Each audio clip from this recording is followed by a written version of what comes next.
बस कुछ दिन और उसके बाद होगा गुजरात विधानसभा चुनाव 2022 के लिए मतदान, जो बीजेपी के लिए है एक बहुत बड़ी लड़ाई। साख की बात है, हर हाल में इस जंग के मैदान से जीत कर ही बाहर आना है। तभी तो अब इस चुनाव में बीजेपी अपनी पूरी ताकत झोंक चुकी है। राज्य में पहले चरण के मतदान से पहले और पिछले 20 दिन में प्रधानमंत्री, गृह मंत्री अमित शाह, पार्टी के राष्ट्रीय अध्यक्ष जेपी नड्डा समेत आधा दर्जन बीजेपी के मुख्यमंत्री और अन्य केंद्रीय नेता लगभग 150 छोटी बड़ी चुनावी जनसभाएं कर चुके हैं, जिनमें से ज्यादातर जनसभाओं की जिम्मेदारी तो सिर्फ पीएम मोदी और गृह मंत्री अमित शाह ने ही अपने हाथ में ली। रविवार को भी पीएम मोदी की गुजरात के सूरत में रैली थी, जहां पीएम मोदी ने कांग्रेस को आतंकवाद के मुद्दे पर घेर लिया। पीएम मोदी ने कांग्रेस पर हमला बोलते हुए कहा, कांग्रेस पार्टी ने सर्जिकल स्ट्राइक पर सवाल उठाया था, आतंकवाद को अपना वोट बैंक माना था। कांग्रेस के शासन में आतंकवाद अपने चरम पर था और पार्टी ने वोट बैंक की राजनीति के कारण आतंकवादियों के बजाय मुझे निशाना बनाया। लेकिन साथियों, कोई भूल नहीं सकता कि कैसे तब दिल्ली में बैठी कांग्रेस सरकार आतंकियों को छुड़ाने में अपनी पूरी ताकत लगा देती थी। हम कहते रहे कि आतंक को टारगेट करो, लेकिन कांग्रेस की सरकार आतंक को नहीं, मोदी को टारगेट करने में लगी रही। परिणाम यह हुआ कि आतंकियों के हौसले बढ़ते गए। देश के हर बड़े शहर में आतंकवाद सिर चढ़कर बोलने लगा।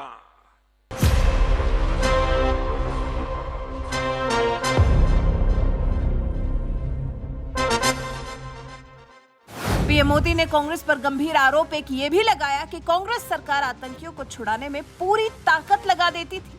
पीएम मोदी ने कहा, बाटला हाउस मुठभेड़ के दौरान कांग्रेस के नेता आतंकियों के समर्थन में रोए थे।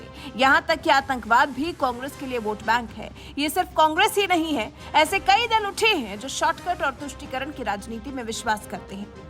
आप याद करिए, दिल्ली में जब बाटला हाउस एनकाउंटर हुआ तो कांग्रेस के नेता आतंकियों के समर्थन में रोने लगे।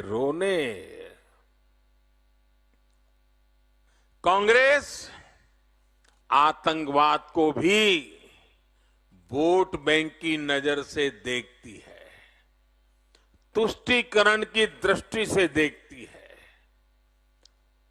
और सिर्फ कांग्रेस ही नहीं है, अब तो ऐसी भांति भांति के दल पैदा हुए हैं।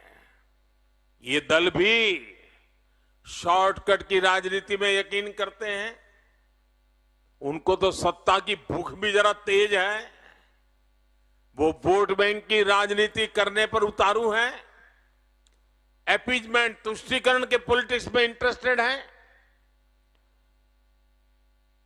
कुछ लोगों को बुरा न लग जाए, अपनी वोट बैंक को दिक्कत न हो जाए, इसलिए भयंकर से भयंकर आतंकी घटना के बावजूद भी ये तुष्टीकरण की राजनीति करने वाले सारे दल, उनके मुंह पे ताला लग जाता है, चुप्पी साध लेते हैं। इतना ही नहीं, जब कोर्ट के अंदर मामले चलते हैं तो पिछले दरवाजे से उन्हीं से मिले हुए लोग आतंकवादियों की पैरवी करने के लिए कोर्ट के दरवाजे तक पहुंच जाते हैं। इसके बाद पीएम मोदी ने बीजेपी सरकार की ताकत को गिनाया। कहा कि ये बीजेपी की ही सरकार है जो सर्जिकल स्ट्राइक का फैसला ले सकती है। हम आतंकियों को भी नहीं छोड़ते और आतंक के आकाओं को भी घर में घुसकर मारते हैं। भारत के शहरों में तो छोड़िए, अब सीमा पर भी आतंक फैलाने से पहले आतंकियों के आकाओं को 100 बार सोचना पड़ता है। अब भारत आतंकियों के घर में घुसकर उन्हें खत्म करता है, लेकिन कांग्रेस हो या वोट बैंक के भूखे कुछ दल, ये लोग सर्जिकल स्ट्राइक पर भी सवाल उठाते हैं।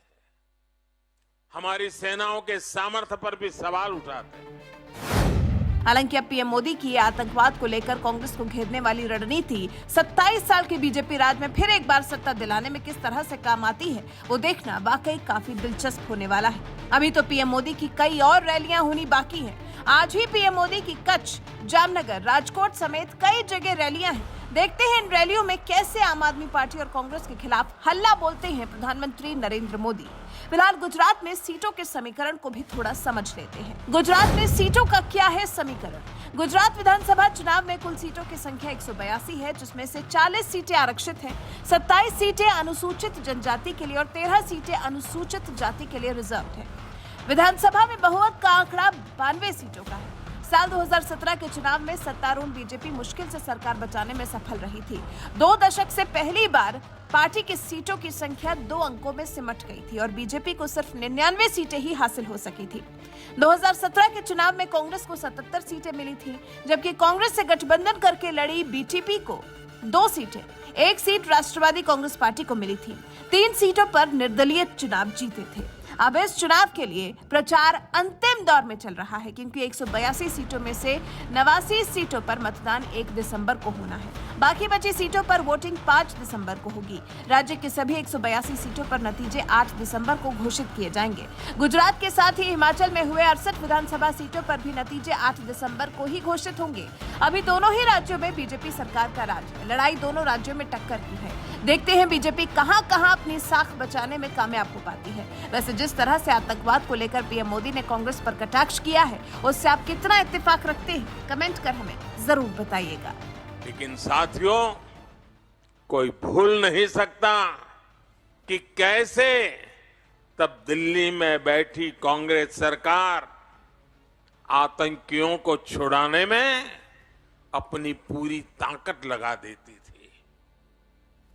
हम कहते रहे कि आतंक को टारगेट करो, लेकिन कांग्रेस की सरकार आतंक को नहीं, मोदी को टारगेट करने में लगी रही। परिणाम यह हुआ कि आतंकियों के हौसले बढ़ते गए। देश के हर बड़े शहर में आतंकवाद सिर चढ़कर बोलने लगा। आप याद करिए, दिल्ली में जब बाटला हाउस एनकाउंटर हुआ तो कांग्रेस के नेता आतंकियों के समर्थन में रोने लगे, रोने।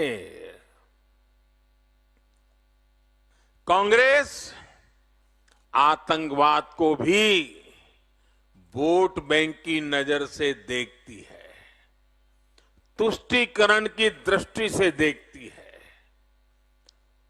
और सिर्फ कांग्रेस ही नहीं है, अब तो ऐसी भांति भांति के दल पैदा हुए हैं। ये दल भी शॉर्टकट की राजनीति में यकीन करते हैं। उनको तो सत्ता की भूख भी जरा तेज है। वो वोट बैंक की राजनीति करने पर उतारू हैं, अपीजमेंट, तुष्टीकरण के पॉलिटिक्स में इंटरेस्टेड हैं। कुछ लोगों को बुरा न लग जाए, अपनी वोट बैंक को दिक्कत न हो जाए, इसलिए भयंकर से भयंकर आतंकी घटना के बावजूद भी ये तुष्टीकरण की राजनीति करने वाले सारे दल, उनके मुंह पे ताला लग जाता है, चुप्पी साध लेते हैं।